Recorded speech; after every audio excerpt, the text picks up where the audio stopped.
She raised us to be proud, strong Black women, and she raised us to know and be proud of our Indian heritage. Kamala Harris last summer, before she became the first woman and first mixed-race vice president of the U.S.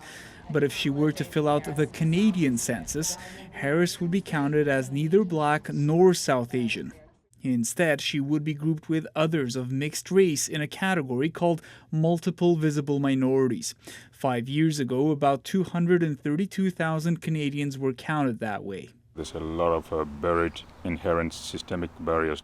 For a long time, this federal civil servant was one of the few Black people in his department. I noticed when I went to work in the public service, there was this thing called the lone Black syndrome. We just see silos of lone Black people roaming the streets at lunchtime. Ngwafusi also believes a more accurate count would lead to better government policy.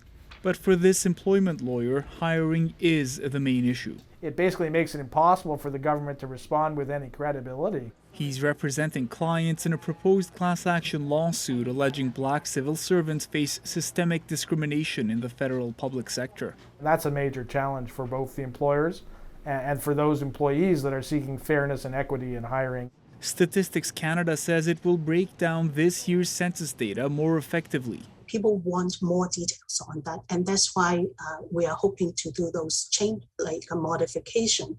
But also keep in mind that the purpose of the census is also to monitor the trends and to see how Canadian society evolves over time.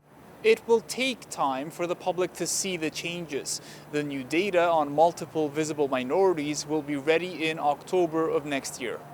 Rafi Bujikani on CBC News, Ottawa.